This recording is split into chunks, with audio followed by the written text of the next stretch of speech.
ಇದೊಂದು ಸವಾಲು ಸರ್ಕಾರದ ಆಸ್ತಿನ ಉಳಿಸೋದಕ್ಕೆ. ಶಾಸಕರು ನಿಯತ್ತಾಗಿ ಕೆಲಸ ಮಾಡ್ತಾ ಇದ್ದೀನಿ, ನಾನು ಯಾರಿಗೂ ಮೋಸ ಮಾಡಿಲ್ಲ ಅನ್ನೋದಾದ್ರೆ ತಕ್ಷಣ ಅಧಿಕಾರಿಗಳನ್ನ ಕೋರ್ಟ್ಗೆ ಹಾಜರಿಸಿ ಮಾಡಿ. ಅವ್ರು ಯಾರು 10 ಸೈಟ್ ಒಬ್ಬನಿಗೆ ಆಗಿದೆ ಅಲ್ಲ ಅದನ್ನ ಮುಟ್ಕೋಲ್ ಹಾಕೊಂಡು ಈ ಗ್ರಾಮಸ್ಥರ ಉಪಯೋಗಕ್ಕೆ ಮೀಸಲಿಡ್ಲಿ. ಅವನ ಒಪ್ಕೊಂಡು ನಿಮ್ಮ ಚೇಲಾಗಳು ನಿಮ್ಮ ಬಾಲ ಹಿಡ್ಕೊಂಡು ಹಿಂದೆ ಸುತ್ತೋರು ನಿಮ್ಗೆ ಜೈಕಾರ ಹಾಕೊಂಡಿರೋರಿಗೆ ನೀವು 10 ಸೈಟ್ ಅಂದ್ರೆ 10 ಅದು 180 ಈ ಆಸ್ತಿನ ನುಂಗಿ ನೀರು ಕುಡಿಯೋದಕ್ಕೆ ಇದಕ್ಕೆ ಮೂಲ ಕಾರಣಕರ್ತರು ಈ ಕ್ಷೇತ್ರದ ಶಾಸಕರು. ಅವು ನಾನಲ್ಲ ಅಂತ ಹೇಳಿದ್ರೆ ಕೂಡಲೇ ಅಧಿಕಾರಿಗಳನ್ನ ಕೋರ್ಟ್ಗೆ ಹಾಜರು ಮಾಡಕ್ ಹೇಳ್ರಿ. ಸರ್ಕಾರದ ಆಸ್ತಿಯನ್ನ ಸರ್ಕಾರಕ್ಕೆ ಬಿಟ್ಕೊಡ್ಬೇಕಂತೇಳಿ ವಾದ ಮಾಡಿ ಈ ಕ್ಷೇತ್ರದ ಶಾಸಕರು ಇದನ್ನು ಉಳಿಸ್ಲಿ, ಆವಾಗ ಅವರು ಪಾರದರ್ಶಕವಾಗಿ ಕೆಲಸ ಮಾಡ್ತಾ ಇದ್ದಾರೆ ಅಂತೇಳಿ ಈ ವಿಷಯದ ಬಗ್ಗೆ ನಾನು ಒಪ್ಕೊಳ್ತೀನಿ. ಗ್ರಾಮಠಾಣ ಜಾಗವನ್ನ 180 ಈ ರೀತಿ 10 ಸೈಟ್ಗಳನ್ನ ಒಬ್ಬರೇ ಮಾಡ್ಕೊಂಡಿದ್ದಾರೆ. ಯಾರು ಈ ಊರಿಗೇನ ಏನು ದೊಡ್ಡ ಪಟೇಲನ ಯಾವನ್ರಿ ಇವ್ನಿಗೂ 10 ಸೈಟ್ ಕೊಡೋದಕ್ಕೆ ಯಾರು ಅಧಿಕಾರ ಕೊಟ್ಟವರು? ಅಲ್ಲಿ PDO ಕೋರ್ಟ್ಗೆ ಅಟೆಂಡ್ ಮಾಡಿಸಲ್ಲ, EO ಕೋರ್ಟ್ಗೆ ಅಟೆಂಡ್ ಮಾಡಿಸಲ್ಲ, ಅಲ್ಲಿ ಆಬ್ಸೆಂಟ್ ಆಗೋದು. ಇಲ್ಲಿ ಯಾರಿಗ ಅನುಕೂಲ ಆಗಬೇಕಂತ ಉದ್ದೇಶ ಇತ್ತು ಅಲ್ಲಿ ಆಬ್ಸೆಂಟ್ ಮಾಡಿದ ತಕ್ಷಣ ಇದು ಆಟೋಮೆಟಿಕ್ ಡಿಗ್ರಿ ಆಗೇ ಆಗುತ್ತೆ. ಇದಕ್ಕೆ ಈ ಕ್ಷೇತ್ರದ ಶಾಸಕರೇ ನೇರ ಹೊಣೆ ಅಂತೇಳಿ ನಾನು ಹೇಳ್ತೀನಿ. ಸರ್ಕಾರದ ಆಸ್ತಿ ಗ್ರಾಮಠಾಣ ಸಮುದಾಯ ಭವನ ಕಟ್ಟಿದ್ದೀರಾ, ಸ್ಕೂಲ್ ಕಟ್ಟಿದ್ದೀರಾ, ಆಸ್ಪತ್ರೆ ಕಟ್ಟಿದ್ದೀರಾ, ಇಲ್ಲ ಮಕ್ಕಳ ಆಟ ಆಡೋಕ್ಕೆ ಮೈದಾನ ಏನೋ ಮಾಡಿದ್ದೀರಾ? ಇದೊಂದು ಸವಾಲು ಶಾಸಕರಿಗೆ. ಯಾರು ಕೇಳಲ್ಲ ಮಾಡಲ್ಲ. ಈ ಕ್ಷೇತ್ರದಲ್ಲಿ ಆಳೂರನ್ ಉಳಿದೋನ ಗೌಡ ಅಂತ ಹೇಳ್ಬಿಟ್ಟು ಇಷ್ಟ ಬಂದ ಸರ್ಕಾರ ಅಧಿಕಾರ ಮಾಡ್ತಾರೆ. ಇಲ್ಲಿ ಎಲ್ಲಿ ಅಕ್ರಮ ಆಗಿದೆಯೋ, ಎಲ್ಲಿ ಜನರಿಗೆ ಅನ್ಯಾಯ ಆಗಿದೆಯೋ ಅಲ್ಲಿ ಬಿಜೆಪಿಯವರು ಇರ್ತಾರೆ, ಬಿಜೆಪಿ ಕಾರ್ಯಕರ್ತರು ಇರ್ತಾರೆ. ಯಾರು ಕೇಳೋದಿಲ್ಲ ಅಂತೇಳಿ ನೀವೇನು ತಿಳ್ಕೊಳಕ್ ಹೋಗ್ಬೇಡಿ. ನೀವು ಮಾಡಿರ್ತಕ್ಕಂಥ ಎಲ್ಲ ಅಕ್ರಮಗಳ ದಾಖಲೆಗಳನ್ನ ನಾವು ಕ್ರೋಢೀಕರಣ ಮಾಡ್ತಾ ಇದ್ದೀವಿ. ಮುಖಂಡಗಳನ್ನೇ ಕೇಳ್ತೀವಿ, ನೀವು ರಾತ್ರಿ ಆಗಲು ಕಷ್ಟಪಟ್ಟು ಅವ್ರನ್ನ ಗೆಲ್ಲಿಸ್ತಿರಲ್ಲ, ನಿಮ್ಗೆ ನ್ಯಾಯ ಸಿಗ್ತಾ ಇದೆಯಾ ಅಂತ ನಾನು ಕೇಳ್ತೀನಿ. ಒಬ್ಬ ಬಿಜೆಪಿ ಮುಖಂಡಾಗಿ ಸಿಗ್ತಾ ಇದೆಯಾ? ನೀವು ಹೋಗ್ಬೇಕು ಅಲ್ಲಿಗೆ, ಕೋಲಾರಕ್ಕೆ. ಎಂತ ದುರ್ದೈವ ರೀ ನಮ್ಮ ಕ್ಷೇತ್ರಕ್ಕೆ. ಒಳಗಡೆ ಸಮಾಜ ಕಲ್ಯಾಣ ಇಲಾಖೆಯಿಂದ ಬಂದಿರತಕ್ಕಂಥ SCP TSP ಹಣವನ್ನ ಆ ಜನಾಂಗ ವಾಸ ಮಾಡದೆ ಇಲ್ಲದೆ ಇರ್ತಕ್ಕಂಥ ಜಾಗದಲ್ಲಿ ದುರುಪಯೋಗ ಮಾಡ್ಕೊಂಡಿದ್ದಾರೆ. ಯಾವಾಗ ಬರ್ತೀಯಪ್ಪ? ನಾವು ಬರ್ತೀವಿ ನೋಡಕ್ಕೆ. ನಾವೀಗ ಊರಲ್ಲಿದ್ದೀವಿ, ನೀವು ಮಾಡಿಸಿರೋ ಕೆಲಸ ಎಲ್ಲ ನೋಡಿದ್ವಿ. ಅಲ್ಲಿ ಎಸ್ಸಿಗಳು ಯಾರಿದ್ದಾರೆ ಆ ರೋಡಲ್ಲಿ?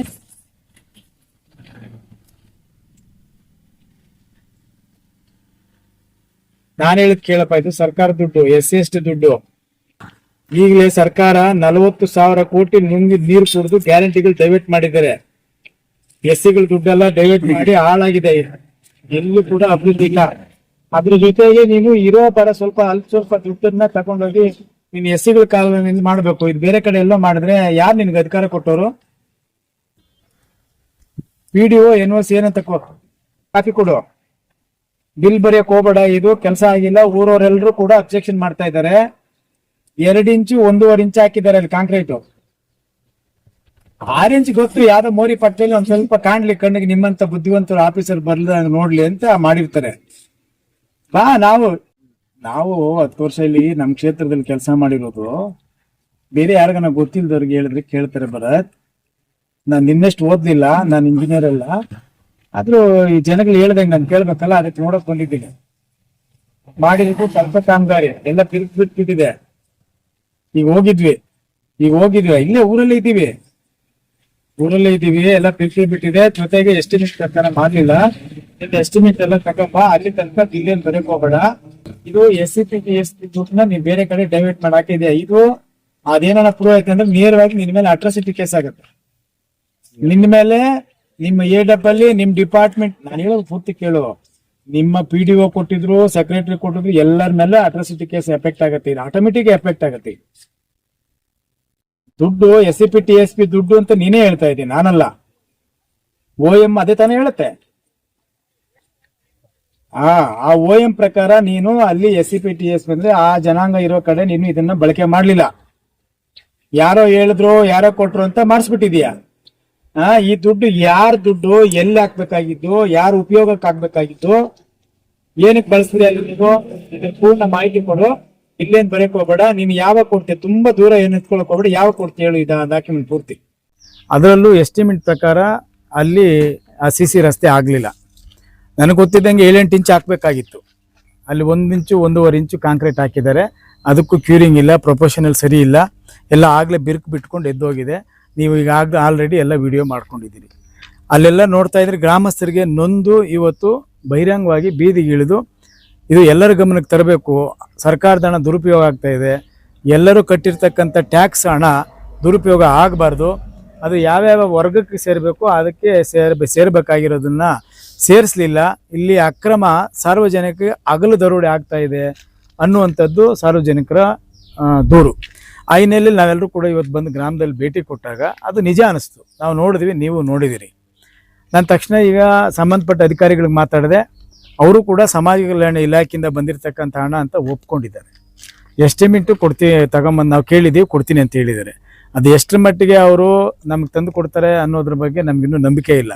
ಯಾಕಂತ ಹೇಳಿದ್ರೆ ಈ ಸರ್ಕಾರ SC/ST ಹಣ ಸುಮಾರು ಕಳೆದ 3 ವರ್ಷಗಳಿಂದ 40-45 ಸಾವಿರ ಕೋಟಿ ಹಣವನ್ನು ದುರುಪಯೋಗ ಮಾಡಿ ಅವ್ರು ಕೊಟ್ಟಂಥ ಗ್ಯಾರಂಟಿಗಳು ಡೈವರ್ಟ್ ಮಾಡಿರ್ತಕ್ಕಂಥದ್ದನ್ನು ಇವತ್ತು ಇಡೀ ದೇಶ ನೋಡ್ತಾ ಇದೆ, ರಾಜ್ಯದ ಜನ ನೋಡ್ತಾ ಇದ್ದಾರೆ. ನಾವು ಅನೇಕ ಬಾರಿ ರಾಜ್ಯದಲ್ಲಿ ಪ್ರತಿಭಟನೆಗಳನ್ನು ಮಾಡಿದ್ದೀವಿ. SC/ST ಹಣ ಅವ್ರಿಗೆ ಮೀಸಲಿಡಬೇಕು, ಅವ್ರಿಗೊಂದು ಅಸೆಟ್ ಕ್ರಿಯೇಟ್ ಆಗಬೇಕು, ಆ ಮೂಲಕ ಅವರ ಅಭಿವೃದ್ಧಿಯನ್ನು ನಾವು ಕಾಣಬೇಕು ಅಂತೇಳಿ ನಾವು ಅನೇಕ ಬಾರಿ ನಮ್ಮ ಪಕ್ಷದ ವತಿಯಿಂದ ನಾವು ಅನೇಕ ಹೋರಾಟಗಳನ್ನು ಮಾಡಿದ್ದೀವಿ. ಈ ಸರ್ಕಾರ ಅದನ್ನು ಯಾವುದಕ್ಕೂ ಕೂಡ ಕಿವಿಗೊಡದೆ ಆ ಕಡೆ ಗಮನ ಹರಿಸದೆ ರಾಜಾರೋಷವಾಗಿ ಅದನ್ನು ಡೈವರ್ಟ್ ಮಾಡ್ತಾ ಇದ್ದಾರೆ. ಮಾಡಲಿ, ಅದೊಂದು ಕಡೆ ನಮ್ಮ ಹೋರಾಟ ಆದರೆ ಅಲ್ಲಿ ಸ್ವಲ್ಪ ಹಣ ತರ್ತಾ ಇದ್ದಾರೆ ಇವತ್ತು. ಯಾಕಂದರೆ ರಾಜ್ಯ ಸರ್ಕಾರದಲ್ಲಿ ಖಜಾನೆಯಲ್ಲಿ ಹಣ ಇಲ್ಲ. ಇವ್ರು ಕೊಟ್ಟಿರ್ತಕ್ಕಂಥ ಗ್ಯಾರಂಟಿ, ಸಿದ್ದರಾಮಯ್ಯನವ್ರು ಮುಖ್ಯಮಂತ್ರಿಗೆ ಆಗಿದ್ದ ಸಂದರ್ಭದಲ್ಲಿ ಕೊಟ್ಟಂಥ ಗ್ಯಾರಂಟಿ 55,000 ಕೋಟಿ, ಈಗ ಬಂದಂಥ ಮುಖ್ಯಮಂತ್ರಿ ಕೊಟ್ಟಿರೋ ಸುಮಾರು 40,000 ಕೋಟಿ ಆಗಿದೆ. ಒಟ್ಟು ಹತ್ತತ್ರ 1,00,000 ಕೋಟಿ ಬೇಕು. ಎಲ್ಲಿದೆ ಅಲ್ಲಿ? ಇಲ್ಲ.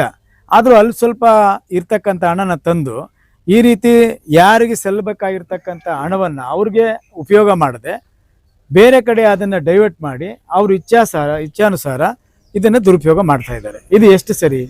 ಹಾಗಾದರೆ ಪರಿಶಿಷ್ಟ ಜಾತಿ ಪರಿಶಿಷ್ಟ ಪಂಗಡದವರಿಗೆ ಅವರ ಕಾಲೋನಿ ಅಭಿವೃದ್ಧಿಗೆ ಅವರ ಯೋಗಕ್ಷೇಮಕ್ಕೆ ಇಟ್ಟಿರ್ತಕ್ಕಂಥ ಹಣವನ್ನು ಈ ರೀತಿ ಪೋಲ್ ಮಾಡಿದ್ರೆ ಹಂಗಾದ್ರೆ ಅವ್ರ ವಿರುದ್ಧ ಯಾವ ಕೇಸ್ ಹಾಕಬೇಕು ಅಂತೇಳಿ ಸಾರ್ವಜನಿಕರು ತೀರ್ಮಾನ ಮಾಡಬೇಕು. ಇದು ಹಗಲು ದರೋಡೆ ಆಗ್ತಾ ಇದೆ. ಈ ಸರ್ಕಾರ ಬಂದಾದ ಮೇಲೆ ಈ ಕ್ಷೇತ್ರದಲ್ಲಿ ಶಾಸಕರು ಎಷ್ಟರ ಮಟ್ಟಿಗೆ ಮೀಸಲು ಕ್ಷೇತ್ರದಲ್ಲಿ ಗೆದ್ದಂಥವ್ರು ಅವರೇ ಈ ಜನಾಂಗದವರು, ಅವ್ರಿಗೆ ಇಷ್ಟು ಕನಿಕರ ಕಾಳಜಿ ಇಲ್ಲ ಅಂತ ಹೇಳಿದಾಗ ಮತ್ತೆ ಈ ಮೀಸಲು ಕ್ಷೇತ್ರದಲ್ಲಿ ಗೆದ್ದುಬಿಟ್ಟು ಇನ್ಯಾರು ಉಪಯೋಗ ಕೆಲಸ ಮಾಡ್ತಕ್ಕಂಥದ್ದು? ಯಾರನ್ನ ಮೆಚ್ಚಿಸೋಕ್ಕೆ ಹೇಳ್ರಿ? ಅಧಿಕಾರ ಶಾಶ್ವತ ಏನು? ಅದೊಂದು. ಇಲ್ಲಿ ನೋಡಿ, ನಾವು ನಿಂತ್ಕೊಂಡು ನೋಡ್ತಾ ಇದ್ದೀವಿ. ಈ ಜಾಗ, ಈ ಮಾವಿನ ತೋಪು ಇರ್ತಕ್ಕಂಥದ್ದು ಇದೆಲ್ಲ ನಾನು ಶಾಸಕರಾಗಿದ್ದಾಗ, ನಮ್ಮ ತಾಯಿಯವರು ಶಾಸಕರಿದ್ದಾಗ ಗ್ರಾಮಸ್ಥರು ಎಲ್ಲರೂ ಕೂಡ, ನಮ್ಮ ಮುಖಂಡರು ಮಂಜುನಾಥವರು, ರಾಮಣ್ಣವರು, ನಾಗಪ್ಪಣ್ಣವರು, ಇನ್ನೂ ಅನೇಕ ಜನ ಮುಖಂಡರುಗಳು, ನಮ್ಮ ಆನಂದವರು, ಇವರೆಲ್ಲರೂ ಹೋರಾಟ ಮಾಡಿ ಕೋರ್ಟ್ಗಳು ಸುತ್ತಿ ಸಾರ್ವಜನಿಕ ಉಪಯೋಗಕ್ಕೆ ಗ್ರಾಮಸ್ಥರಿಗೆ ಅನುಕೂಲ ಆಗಲಿ ಅಂತೇಳಿ 3 ಎಕರೆ 5 ಗುಂಟೆ ಜಾಗ ಇದು. ಅದರಲ್ಲಿ ನಮ್ಮ ಬಾಬು ಇಲ್ಲಿದ್ದಾರೆ, ನಮ್ಮ ಮುಖಂಡರು ದೊಡ್ಡ ಮನಸ್ಸು ಮಾಡಿ ಅವರಿದ್ದಂಥ ಪೊಸಿಷನಲ್ಲಿ ನಮಗೆ ಸಬ್ಸ್ಟೇಷನ್ ಮಾಡೋಕ್ಕೆ ಬಿಟ್ಕೊಟ್ರು. ಈ ಭಾಗದಲ್ಲಿ ಎಲ್ಲೂ ಸಬ್ಸ್ಟೇಷನ್ ಇರಲಿಲ್ಲ. ದೊಡ್ಡ ಬೇಡಿಕೆ 5-6 ಪಂಚಾಯತಿಯವರು. ನಾವು ಅವ್ರನ್ನ ಕೇಳ್ಕೊಂಡು ರಿಕ್ವೆಸ್ಟ್ ಮಾಡಿಗೂ ಅವ್ರು ಬಿಟ್ಕೊಟ್ರು ಸಾರ್ವಜನಿಕ ಉಪಯೋಗಕ್ಕೆ. ಇವತ್ತು ಅದು ಕೆಲಸ ಮಾಡ್ತಾ ಇದೆ, ಎಲ್ಲರಿಗೂ ಅನುಕೂಲ ಆಗ್ತಾ ಇದೆ. ಇನ್ನು ಉಳಿದ ಜಾಗ ಸಾರ್ವಜನಿಕ ಉಪಯೋಗಕ್ಕೆ ಆಗಬೇಕಲ್ಲ. 2 ಎಕರೆ 5 ಗುಂಟೆ ಏನಾಗಿದೆ? 10 ಸೈಟ್ ಮಾಡ್ಕೊಂಡಿದ್ದಾರೆ ಒಬ್ಬನೇ. ಇದರಲ್ಲಿ ದಾಖಲೆಗಳು ನೋಡ್ರಿ. ಇದು ಯಾರು ಕೊಟ್ಟಿದ್ದು? ಸೀಲ್ ನಮ್ದ? ಈ ಫಾರ್ಮೆಟ್ ನಮ್ದೇನಲ್ಲ. ಈ ಪಂಚಾಯತಿನಲ್ಲಿರ್ತಕ್ಕಂಥ PDO ಮತ್ತು ಗ್ರಾಮ ಸಹಾಯಕರು ಯಾರು ಇದ್ದಾರೋ ಗೊತ್ತಿಲ್ಲ. ಇದಕ್ಕೆ ಯಾರ್ಯಾರು ಕುಮ್ಮ ಕೊಡ್ತಾ ಇದ್ದಾರೆ ಅವರೆಲ್ಲರೂ ಈ ರೀತಿ ಅಕ್ರಮವಾಗಿ ಡಿಮ್ಯಾಂಡ್ ರಿಜಿಸ್ಟ್ರಲ್ಲೂ ಬರೆಯೋಕ್ಕೆ ಅಧಿಕಾರ ಇಲ್ಲ ಅವರಿಗೆ. ನನಗನ್ಸುತ್ತೆ 2015 ಮುಂಚೆ ಇತ್ತೇನೋ, ಅಲ್ಲಿಂದ ಈಚೆಗೆ ಯಾವುದು ಇಲ್ಲ ಅಂತ ಕಾಣ್ತದೆ. ಆದರೆ ಡಿಮ್ಯಾಂಡ್ ರಿಜಿಸ್ಟ್ರಲ್ಲಿ ಬರೆಯೋಕೆ ಅಧಿಕಾರ ಇಲ್ಲದಿರ್ತಕ್ಕಂಥ ಸಂದರ್ಭದಲ್ಲಿ ಗ್ರಾಮ ಠಾಣಾ ಜಾಗವನ್ನು 180 ಈ ರೀತಿ 10 ಸೈಟ್ಗಳನ್ನು ಒಬ್ಬರೇ ಮಾಡ್ಕೊಂಡಿದ್ದಾನೆ. ಇವ್ನು ಯಾರು? ಈ ಊರಿಗೇನ ಏನು ದೊಡ್ಡ ಪಟೇಲನ? ಯಾವನ್ರಿ ಇವನಿಗೂ 10 ಸೈಟ್ ಕೊಡೋದಕ್ಕೆ ಯಾರು ಅಧಿಕಾರ ಕೊಟ್ಟವರು? ಹಂಗಾದ್ರೆ ಈ ಕ್ಷೇತ್ರದ ಶಾಸಕರು ಏನು ಮಾಡ್ತಾ ಇದ್ದಾರೆ? ಇದನ್ನ ಯಾರು ಕೇಳಬಾರ್ದಾ? ಗ್ರಾಮಸ್ಥರು ಉಪಯೋಗಕ್ಕೆ ಬೇಕು, ನಿರಾಶ್ರಿತರಿಗೆ ನಿವೇಶನ ಬೇಕು ಅಂತೇಳಿ ಹೋರಾಟ ಮಾಡ್ತಾ ಇದ್ರೆ ಅಲ್ಲಿ PDOನ ಕೋರ್ಟ್ಗೆ ಅಟೆಂಡ್ ಮಾಡಿಸಲ್ಲ, EOನ ಕೋರ್ಟ್ಗೆ ಅಟೆಂಡ್ ಮಾಡಿಸಲ್ಲ, ಅಲ್ಲಿ ಆಬ್ಸೆಂಟ್ ಆಗೋದು. ಇಲ್ಲಿ ಯಾರಿಗೆ ಅನುಕೂಲ ಆಗಬೇಕಂತ ಉದ್ದೇಶ ಇತ್ತು ಅಲ್ಲಿ ಆಬ್ಸೆಂಟ್ ಮಾಡಿದ ತಕ್ಷಣ ಇದು ಆಟೋಮೆಟಿಕ್ ಡಿಗ್ರಿ ಆಗೇ ಆಗುತ್ತೆ. ಹೋಗ್ಲಿಲ್ಲ. ಅಧಿಕಾರಿಗಳು ಬೇಕಂತಲೇ ಕೋರ್ಟ್ಗೆ ಹಾಜರಾಗದೆ ಡಿಗ್ರಿ ಆಗಿದೆ ಅಂದಮೇಲೆ ಇದಕ್ಕೆ ಈ ಕ್ಷೇತ್ರದ ಶಾಸಕರೇ ನೇರ ಹೊಣೆ ಅಂತೇಳಿ ನಾನು ಹೇಳ್ತೀನಿ. ಮಾಡಲಿ, ನಾನು ಕೇಳ್ತಾ ಇರೋದು ತಪ್ಪ? ನನಗೆ ಕೇಳ್ತಾ ಇದ್ದೀನ? ಇಲ್ಲ ನಮ್ಮ ಮುಖಂಡ್ರಿಗೆ ಒಂದು 10 ಎಕರೆ ಯಾರನ್ನ ಬರ್ಕೊಡು ಅಂತ ಬಂದಿದ್ದೀನ ನಾನು? ಜನರಿಗೆ ಉಪಯೋಗ ಆಗಲಿ. 2 ಎಕರೆ 5 ಕುಂಟೆ ನೀವು 20-30 ಸೈಟ್ ಕೊಟ್ಟರು 100 ಜನ 150 ಜನಕ್ಕೆ ಇಲ್ಲಿ ಮನೆಗಳಾಗ್ತದೆ. ಯಾರಿಗೆ ಮನೆ ಇಲ್ವೋ ಅವ್ರಿಗೆ ಮನೆ ಆಗತ್ತೆ, ಬದುಕ್ತಾರೆ. ಸೂರು ಇಲ್ದವ್ರು ಸೂರಾಗತ್ತೆ. ಇದು ಮಾಡ್ಬೇಕಾಗಿರೋ ಕೆಲಸ. ಒಬ್ಬನಿಗೆ 10 ಸೈಟು 180 ಕೊಟ್ಬಿಟ್ರೆ ಏನ್ರಿ ಇದು? ಯಾರ್ದಿದು? ಸರ್ಕಾರದ ಆಸ್ತಿ. ಗ್ರಾಮಠಾಣ ಸಮುದಾಯ ಭವನ ಕಟ್ಟಿದ್ದೀರಾ, ಸ್ಕೂಲ್ ಕಟ್ಟಿದ್ದೀರಾ, ಆಸ್ಪತ್ರೆ ಕಟ್ಟಿದ್ದೀರಾ, ಇಲ್ಲ ಮಕ್ಕಳ ಆಟ ಆಡೋಕ್ಕೆ ಮೈದಾನ ಏನೋ ಮಾಡಿದ್ದೀರಾ? ಇವತ್ತು ಕೋಟ್ಯಾಂತರ ರೂಪಾಯಿ ಆಸ್ತಿ ಇದು. ಈ ಆಸ್ತಿನ ನುಂಗಿ ನೀರು ಕುಡಿಯೋದಕ್ಕೆ ಇದಕ್ಕೆ ಮೂಲ ಕಾರಣಕರ್ತರು ಈ ಕ್ಷೇತ್ರದ ಶಾಸಕರು. ಅವು ನಾನಲ್ಲ ಅಂತ ಹೇಳಿದ್ರೆ ಕೂಡಲೇ ಅಧಿಕಾರಿಗಳನ್ನ ಕೋರ್ಟ್ಗೆ ಹಾಜರು ಮಾಡಕ್ಕೆ ಹೇಳ್ರಿ. ಹೋಗ್ಲಿ, ಸರ್ಕಾರದ ಆಸ್ತಿಯನ್ನ ಸರ್ಕಾರಕ್ಕೆ ಬಿಟ್ಕೊಡ್ಬೇಕಂತೇಳಿ ವಾದ ಮಾಡಿ ಈ ಕ್ಷೇತ್ರದ ಶಾಸಕರು ಇದನ್ನು ಉಳಿಸ್ಲಿ. ಆವಾಗ ಅವರು ಪಾರದರ್ಶಕವಾಗಿ ಕೆಲಸ ಮಾಡ್ತಾ ಇದ್ದಾರೆ ಅಂತೇಳಿ ಈ ವಿಷಯದ ಬಗ್ಗೆ ನಾನು ಒಪ್ಕೊಳ್ತೀನಿ. ಇದೊಂದು ಸವಾಲು ಶಾಸಕರಿಗೆ. ಯಾರು ಕೇಳಲ್ಲ, ಮಾಡಲ್ಲ. ಈ ಕ್ಷೇತ್ರದಲ್ಲಿ ಆಳೂರನ್ಗೆ ಉಳಿದೋನೆ ಗೌಡ ಅಂತ ಹೇಳ್ಬಿಟ್ಟು ಇಷ್ಟ ಬಂದ ಸರ್ಕಾರ ಅಧಿಕಾರ ಮಾಡ್ತೀರಿ. ಇಲ್ಲಿ ಯಾರು ಕೇಳಲೇಬಾರ್ದಾ? ಅವ್ರನ್ನ ಕೇಳಿದ್ರೆ ಅವ್ರನ್ನ ಫೋನ್ಗಳು ಮಾಡಿ, ಕೋಲಾರಿಂದ ಫೋನ್ಗಳು, ದೌರ್ಜನ್ಯ, ಏನು ಮಾಡ್ತೀರಿ, ಹೆಂಗೆ ಮಾಡ್ತೀರಿ, ಅವ್ರ ಸ್ವಂತಕ್ಕೆ ಮಾಡ್ಕೊಂತವ್ರೆ. ಹಂಗಾದ್ರೆ ಇದು ಅನ್ಯಾಯ ಅಲ್ವಾ? ಅಲ್ಲಿ ರಸ್ತೆ ಹಾಕಿರೋದು ಅನ್ಯಾಯ ಅಲ್ವಾ? ಈ ರೀತಿ ಎಲ್ಲ ಪಂಚಾಯತಿಲಿ ಆಗಿದೆ. ಇದಿಷ್ಟೇ ಅಲ್ಲ, ಇಡೀ ಕ್ಷೇತ್ರದಲ್ಲಿ 100 ಕೋಟಿ ಅಕ್ರಮ ಆಗಿದೆ. ಇನ್ನು ಕೆಲವೇ ದಿನಗಳಲ್ಲಿ ಹಂತವಾಗಿ ಬಿಡುಗಡೆ ಮಾಡ್ತೀವಿ, ದಾಖಲೆ ಸಮೇತ. ಸುಮ್ಮನೆ ನಾವು ದಿನ ಮೈಕ್ ಹಿಡ್ಕೊಂಡು ನಿಮ್ಮ ಬಗ್ಗೆ ನಾವು ಮಾತಾಡಕ್ಕೆ ಹೋಗೋದಿಲ್ಲ. ಜನರ ಪರವಾಗಿ ಕೆಲಸ ಮಾಡ್ತೀವಿ. ಎಲ್ಲಿ ಅಕ್ರಮ ಆಗಿದೆಯೋ, ಎಲ್ಲಿ ಜನರಿಗೆ ಅನ್ಯಾಯ ಆಗಿದೆಯೋ ಅಲ್ಲಿ ಬಿಜೆಪಿಯವರು ಇರ್ತಾರೆ, ಬಿಜೆಪಿ ಕಾರ್ಯಕರ್ತರು ಇರ್ತಾರೆ. ಯಾರು ಕೇಳೋದಿಲ್ಲ ಅಂತೇಳಿ ನೀವೇನು ತಿಳ್ಕೊಳಕ್ ಹೋಗಬೇಡಿ. ನೀವು ಮಾಡಿರ್ತಕ್ಕಂಥ ಎಲ್ಲ ಅಕ್ರಮಗಳ ದಾಖಲೆಗಳನ್ನು ನಾವು ಕ್ರೋಢೀಕರಣ ಮಾಡ್ತಾ ಇದ್ದೀವಿ. ಜನರ ಬಳಿ ಎತ್ಕೊಂಡು ಹೋಗ್ತೀವಿ. ನಾವು ಹೇಳ್ತೀವಿ ಸ್ವಾಮಿ, ಕಾಂಗ್ರೆಸ್ ಮುಖಂಡಗಳನ್ನೇ ಕೇಳ್ತೀವಿ, ನೀವು ರಾತ್ರಿ ಆಗಲು ಕಷ್ಟಪಟ್ಟು ಅವ್ರನ್ನ ಗೆಲ್ಲಿಸ್ತಿರಲ್ಲ, ನಿಮ್ಗೆ ನ್ಯಾಯ ಸಿಗ್ತಾ ಇದೆಯಾ ಅಂತ ನಾನು ಕೇಳ್ತೀನಿ. ಒಬ್ಬ ಬಿಜೆಪಿ ಮುಖಂಡನಾಗಿ ಸಿಗ್ತಾ ಇದೆಯಾ? ನೀವು ಹೋಗ್ಬೇಕು ಅಲ್ಲಿಗೆ, ಕೋಲಾರಕ್ಕೆ. ಎಂಥ ದುರ್ದೈವ ರೀ ನಮ್ಮ ಕ್ಷೇತ್ರಕ್ಕೆ. ಆದರೆ ನಾವು ನಮ್ಮ ತಾಯಿಯವರು ಶಾಸಕರಾಗಿದ್ದಾಗ ಬಂಗಾರಪೇಟೆಗೆ, ಕೋಲಾರ್ಗೆ, ಮುಳಬಾಗಿಲಿಗೆ, ಶ್ರೀನಿವಾಸಪುರಕ್ಕೆ, ಮಾಲೂರಿಗೆಲ್ಲ ನಾವು ಹೋಗಿ ನೀವು ಲೆಟ್ರೇಡ್ಗೆ ಕೆಲಸಗಳಿಗೆ ಹೋಗಿ ಕಾಯ್ತಾ ಇದ್ರಿ ನೀವು? ನಾವು ಯಾವತ್ತೂ ಆ ರೀತಿ ತೊಂದರೆ ಮಾಡಲಿಲ್ಲ. ಪಕ್ಷಾತೀತವಾಗಿ ಕೆಲಸ ಮಾಡಿದ್ದೀವಿ. ಆದರೆ ನೀವು ಏಕಪಕ್ಷೀಯವಾಗಿ ನಿಮ್ಗೆ ಯಾರಿಗೆ ಬೇಕೋ ಅವ್ರಿಗೆ ಕೆಲಸ ಮಾಡಬೇಕು. ಅದು ಇಚ್ಛಾನುಸಾರ ನಿಮ್ಗೇನು ಅನ್ಸುತ್ತೆ ಹಂಗೆ ಮಾಡೋದು. ಅಧಿಕಾರಿಗಳನ್ನ ದುರುಪಯೋಗ ಮಾಡ್ಕೊಳ್ಳೋದು, ಸರ್ಕಾರದ ಹಣನ ಲೂಟಿ ಮಾಡೋದು. ನಾವು ಎಚ್ಚರಿಕೆಯನ್ನು ಕೊಡ್ತೀವಿ. ಕೂಡಲೇ ಸರ್ಕಾರದ ಆಸ್ತಿ ಉಳಿಸೋದಕ್ಕೆ ಯಾವ ಕೋರ್ಟಲ್ಲಿ ಕೇಸ್ ನಡೀತಾ ಇದೆಯೋ ಆ ಕೋರ್ಟಲ್ಲಿ ಕೇಸ್ ದಿನ ಸಂಬಂಧಪಟ್ಟ ಅಧಿಕಾರಿಗಳು ಅಲ್ಲಿ ಹೋಗಿ ಅಟೆಂಡ್ ಆಗಬೇಕು. ಇರ್ತಕ್ಕಂಥ ದಾಖಲೆಗಳನ್ನು ಅಲ್ಲಿ ಕೋರ್ಟಿಗೆ ತಿಳಿಸ್ಬೇಕು. ಕೋರ್ಟಿಗೆ ಸರ್ಕಾರಿ ವಕೀಲರ ಮೂಲಕ ಕೋರ್ಟಿಗೆ ಮನವರಿಕೆ ಮಾಡಿಕೊಡ್ಬೇಕು. ಅದನ್ನು ಮಾಡಿದೆ ನೀವು ಯಾರಿಗೋ ಒಬ್ಬನಿಗೆ ಲಾಭ ಆಗೋದಕ್ಕೆ ನೀವು ಬಿಟ್ಟಿದ್ದೀರಲ್ಲ. ಸ್ಟೇ ಆಗಿದೆ, ಆಯಿತು, ಸ್ಟೇ ಆಗಲಿ. ಅದನ್ನು ವಜಾ ಮಾಡಿಸೋದಕ್ಕೆ ಇದೇನು ಯಾರನ್ನ ವ್ಯಕ್ತಿಗಳು ಗಲಾಟೆ ಮಾಡ್ಕೊಂಡಿರೋದ, ದಾಯಾದಿಗಳು ಗಲಾಟೆ ಮಾಡ್ಕೊಂಡಿರೋದ, ಇದು ಇಲ್ಲ ಸ್ವಂತ ಜಮೀನು ಗಲಾಟೆ ಮಾಡ್ಕೊಂಡು ಅಣ್ಣ ತಮ್ಮಂದ್ರ ಗಲಾಟೆನಾ? ಸರ್ಕಾರದ ಆಸ್ತಿ ಸರ್ಕಾರದ ಉಳ್ಸೋಕ್ಕಾಗಲ್ಲ ಅಂದ್ರೆ ಇನ್ಯಾರು ಕೆಲಸ ಮಾಡ್ತೀರಿ ನೀವು? ಯಾರು ಕೆಲಸ ಮಾಡ್ತೀರಿ ಹೇಳ್ರಿ? ನಾನು ಹೇಳಿದ್ದೀನಲ್ಲ, ಇದೊಂದು ಸವಾಲು. ಸರ್ಕಾರದ ಆಸ್ತಿನ ಉಳಿಸೋದಕ್ಕೆ ಶಾಸಕರು ನಿಯತ್ತಾಗಿ ಕೆಲಸ ಮಾಡ್ತಾ ಇದ್ದೀನಿ, ನಾನು ಯಾರಿಗೂ ಮೋಸ ಮಾಡಿಲ್ಲ ಅನ್ನೋದಾದ್ರೆ ತಕ್ಷಣ ಅಧಿಕಾರಿಗಳನ್ನ ಕೋರ್ಟ್ಗೆ ಹಾಜರಿಸಿ ಮಾಡಿ. ಅವ್ರು ಯಾರು 10 ಸೈಟ್ ಒಬ್ಬನಿಗೆ ಆಗಿದೆ ಅಲ್ಲ ಅದನ್ನ ಮುಟ್ಕೋಲ್ ಹಾಕೊಂಡು ಈ ಗ್ರಾಮಸ್ಥರ ಉಪಯೋಗಕ್ಕೆ ಮೀಸಲಿಡ್ಲಿ, ಆಗ ನಾವು ಒಪ್ಕೊಂತೀವಿ.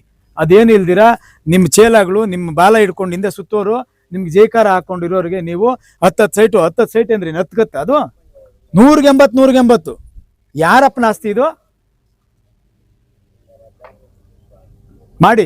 ಮುಂದಿನ ದಿನಗಳಲ್ಲಿ ಬೇರೆ ವಿಷಯಗಳು ಎತ್ಕೊಂಡು ಮಾಧ್ಯಮದ ಮೂಲಕ ಜನರ ಮುಂದೆ ಬರ್ತೀನಿ. ನಮಸ್ಕಾರ.